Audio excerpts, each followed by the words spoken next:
Scotland. No, I've done this joke before.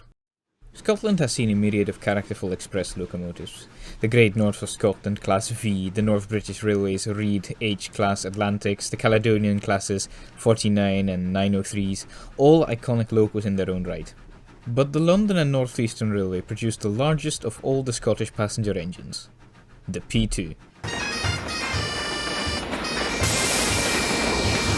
The main line from Edinburgh to Aberdeen, often dubbed the Aberdeen Road, was a 129-mile or 208-kilometre long line with demanding gradients and sharp curves. Even the most powerful locomotives were sometimes in need of assistance on the road. Heavy trains along this line were thusly often double-headed. In layman's terms, two locomotives have to work the same train. In doing so, the railway used twice as much space to house the locomotives, they needed twice as many people to crew them, and they needed twice as many spare parts for maintaining their performance. And that's only if the two locomotives were of the same class. When the LNER was formed in 1923, it took over the Aberdeen Road. Also in 1923, the company introduced their own Class A1 on a large scale. These were the largest express locomotive class operational in Britain at the time. Massive locos with 6 driving wheels and, as people would find out, they were to become the fastest non-streamlined passenger locomotives ever recorded. The French would like to disagree, but for the sake of this video, the A1 was the largest and fastest steam locomotive operational in Britain at the time. Sorry, I went off script there. Where was I? For all the A1s were worth, they still struggled with the Aberdeen Road Expresses. The easy solution would of course be, well, why didn't they just double head with 2 A1s? See, they couldn't. I have no idea why, possibly weight restrictions. Not even rebuilding the A1s into the Class A3 solved the problem. If you're wondering why the class jumped from A1 to A3 and not to A2, that's because there already was a Class A2. This one here. So the LNER had to make do with using 2 older locomotives for a single service on the road. This simply was not economical, so the company had to think of a way to make passenger traffic on this line less cumbersome. The ace up their sleeve was their chief mechanical engineer, Nigel Gresley. Gresley's way of thinking was slightly at odds with convention. Whereas most companies would just let their CME design a large class which was suited for a wide area of operation and could handle anything you tasked it with, Gresley preferred to introduce small classes designed for specific jobs and areas of operation. This was mostly due to the LNER being an impoverished company that had to make do with the stock it inherited from the companies it had absorbed in 1923. Initial plans were drawn up in 1932, but it wasn't until May 1934 before Gresley could complete his Aberdeen monster. It was a bit of a mishmash of existing Gresley designs and practices. The locomotive had a boiler of the A3 pattern with a maximum working pressure of 220 psi, the main difference being the length. Its valve gear, or the mechanism that makes valves double acting rather than single acting and all the benefits that come from that, was taken from Gresley's D49 class, the gear itself being of the Lenz pattern. The locomotive's front end was derived of Gresley's W1 experimental locomotive. That is not to say the new loco wasn't original, it debuted a few features which would become Gresley staples. The cab's front end was angled like a V-shape, for better aerodynamics and visibility, which would be the way all further Gresley Express locomotive class cabs would be built. Yep. All 2 of them. For getting water into the boiler, a new feed water heater was fitted. This preheats the water before it is injected into the boiler, preventing the thermal stresses the boiler would usually be subject to if cold water was injected instead. Then there was perhaps the most exciting feature, for enthusiasts anyway. New locomotives on the LNER had always had a small, shrill whistle secured near the cab, which sounded like this. But when the new locomotive rolled out of Doncaster Works, its whistle stood proud in front of the chimneys, and sounded a bit like this. This chime whistle was presented to Gresley by Captain Howie of the Romney Hythe and Dymchurch Railway. The new locomotive had 8 driving wheels, 6 foot 2 inch in diameter. This was perfect for a route like the road because the wheels were slightly smaller than those on an A3. We're venturing into a bit of physics here, but because the wheels are smaller than an A3, there is a greater torque effect. The smaller wheels take less time per revolution, so more power is applied quicker. Having 8 wheels meant even more torque. But because the wheels were still pretty big, a single revolution of the wheels meant the locomotive travelled further than an engine with smaller wheels would have. This is also why large passenger locomotives like to slip when starting. Too much power is applied to wheels that are meant for speed, not grip. The wheel arrangement of a 282, two wheels in front of the powered wheels, the 8 powered wheels themselves, and the 2 behind them, ensured that a lack of grip was not going to hinder this locomotive. Oh no. It is from its wheel arrangement that the class takes its name.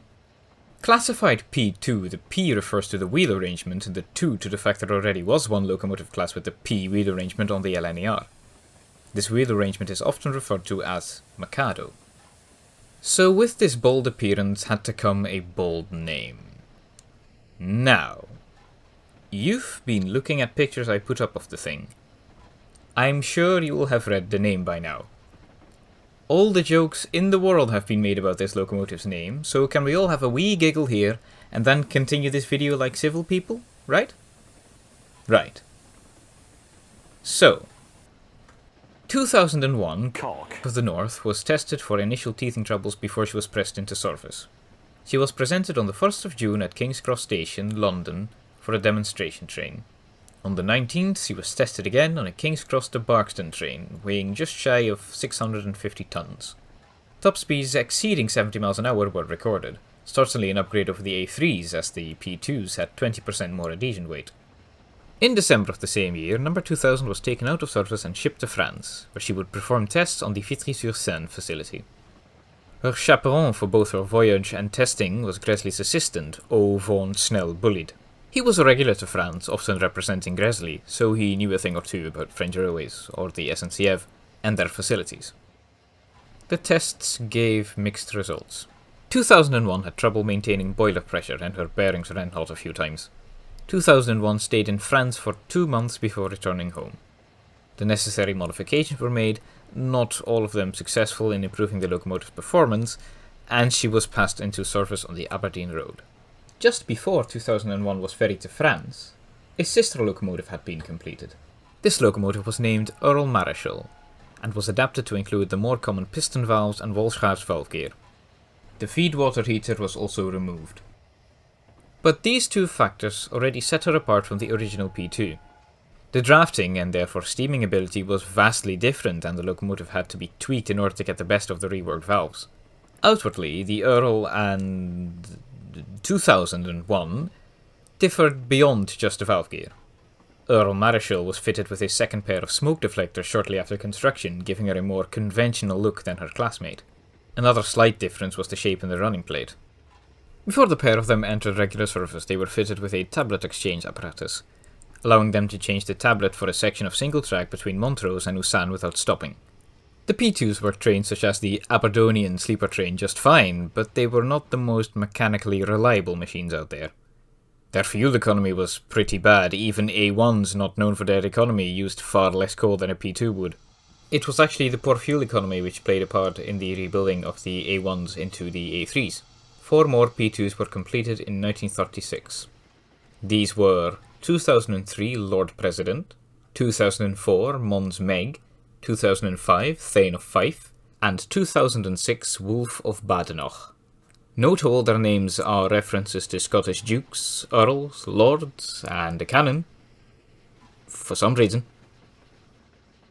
The 4 new P2s had the same mechanical workings as Earl Marischal, so 2001 ended up as the only P2 built without Walschaerts valve gear, although she was retrofitted with the gear in 1937. The quartet of new P2s also donned a new front end. The year before the new P2s were completed, 1935, Gresley and his team had introduced a new class, the A4. Think of it as an A3 but streamlined, both on the inside and outside. They were a great success. The pioneering A4 was the fastest steam locomotive in the world for a little while. Their front end, due to an indentation just behind the chimney, made sure steam was pushed well above the cab and did not obscure the driver's view. Side note, 2 of the aforementioned Captain Howie's miniature locomotives ended up carrying A4 whistles. It was Gresley's way to return the favour, so to speak. Well, at least one of them. One of the whistles was gifted from Gresley, the other one was inherited from a withdrawn A4, so you know what I mean. The new P2s were thusly built with the same style of nose as the A4, dubbed the Cod's Mouth, as their own style of deflectors was not quite adequate. Now, the interesting thing about the new P2s was that they were all very different from one another. Mons Meg was fitted with a bypass valve for regulating the pressure of the steam as it went into the cylinders. Thane of 5 only had a single chimney, resulting in different drafting. Usually, a single chimney, whilst worst at creating adequate drafting for a large boiler, has a more powerful blast, so exhaust has an even smaller chance of obscuring the driver's view. Wolf of Badenoch had a larger combustion chamber, meant to make the engine more economic with its coal consumption. If the coal combusts completely, you'd need less coal for the same work a locomotive with a small combustion chamber would have to do. These mechanical differences made them all vastly different engines, so much so that they ended up being classified under 3 subdivisions. 2001 was a P2/1 before being fitted with Walschaerts valve gear. The Walschaerts fitted locomotives were P2/2s, and 2006 was classified as a P2/3 because of a longer combustion chamber. For one class of loco, they certainly broke the mold of class uniformity. They also broke something else. The track. The Aberdeen Road has some tight curves, and the long rigid wheelbase of the P2s tore those to shreds. Even the leading wheels, which usually pivot to give the locomotive a smoother ride, had little play in them. Poor bearings didn't help the matter. Remember what I said about the A3s and slipping when starting? Well, the P2s were so powerful that they could snap their crank axle when starting heavy trains. A crank axle is the axle on a steam locomotive which accommodates the connecting rod to the inside cylinders, or cylinder in the P2's case. Like most large Gresley locomotives, the P2s had 3 cylinders, 2 outside and 1 in between the frames. The valve gear for this middle cylinder, itself of a design by Gresley, demanded significant upkeep, especially where lubrication was concerned. All this resulted in a class of locomotives that was expensive to maintain, it broke the rails it rode upon, and it spent a considerable amount of time out of traffic for repairs. If you want the specific numbers regarding the P2s and their downtime, Railway Mania did an excellent episode of his podcast about them with Simon A.C. Martin as a guest.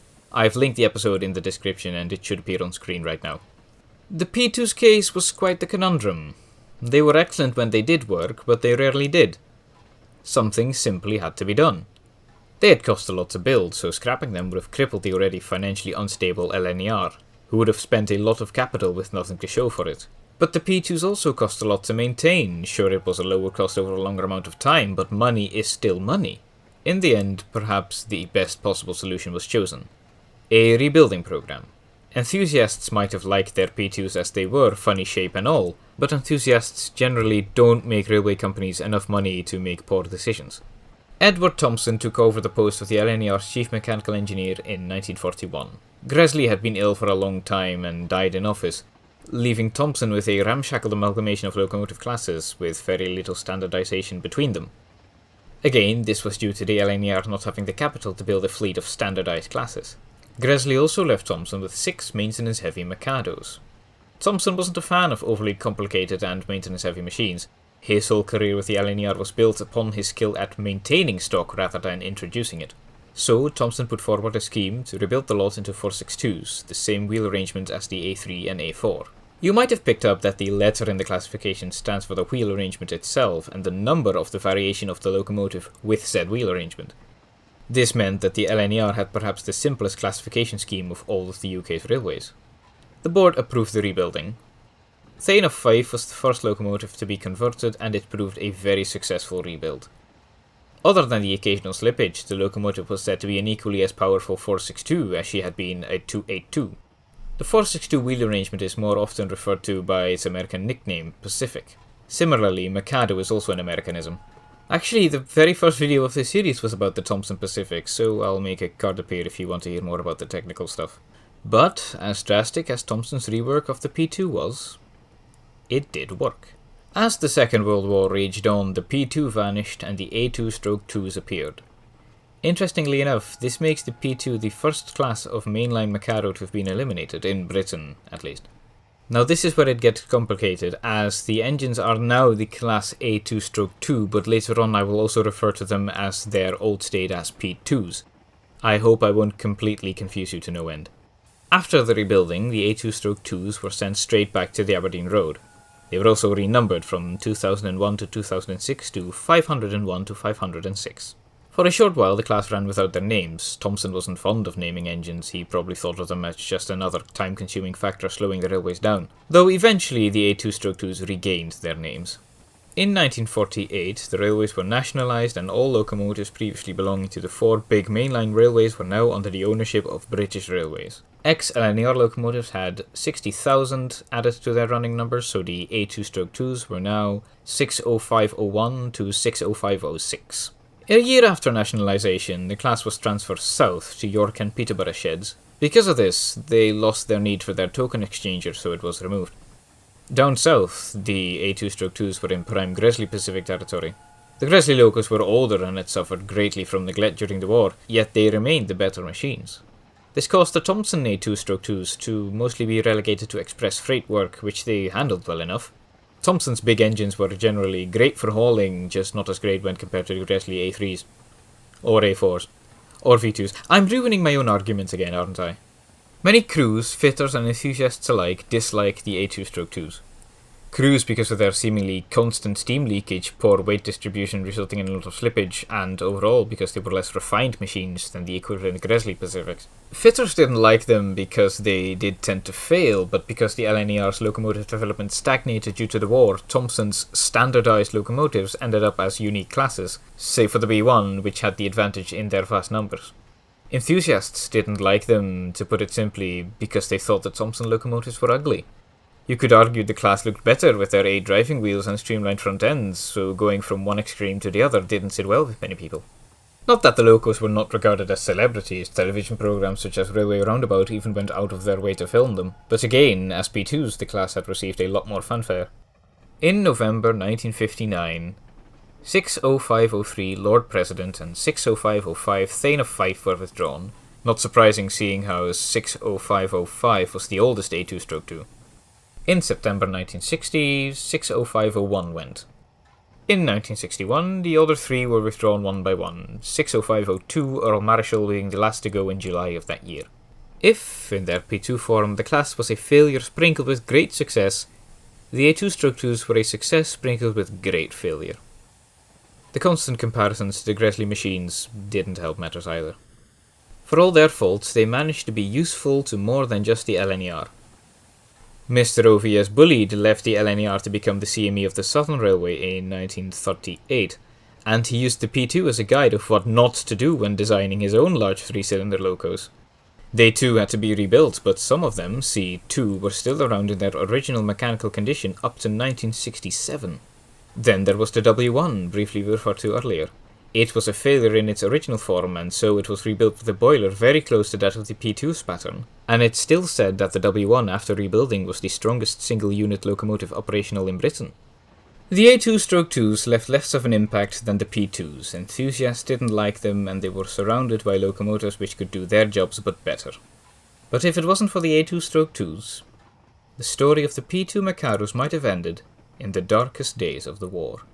If they had been built for any other railway, hypothetically speaking, they would have been withdrawn as soon as other motive power became available to do their work. Think about it. The Great Western Railway didn't stand for failures and just rebuilt anything that didn't work as close to the condition of an existing class as they could. Look at their Solitary Pacific. The London, Midland and Scottish Railway preferred to maintain a small number of classes in vast numbers, so the P2s would have gone the same way as, let's say, the Caledonian Railway's locomotives. No. I think Mr. E. Thomson deserves just a little credit for this one. But the story of the P2 does not end there.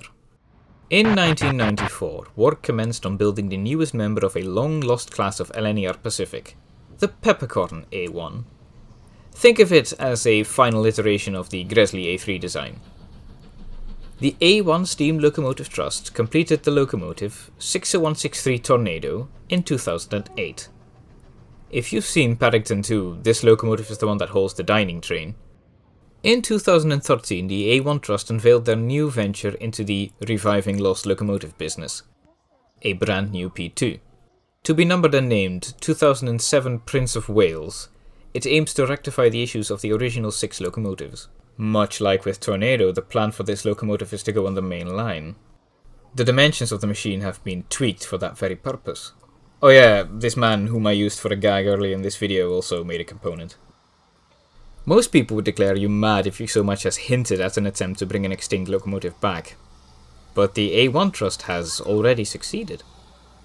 In a world where most surviving LNER classes are represented by just one member, I think the project couldn't have found itself in better hands.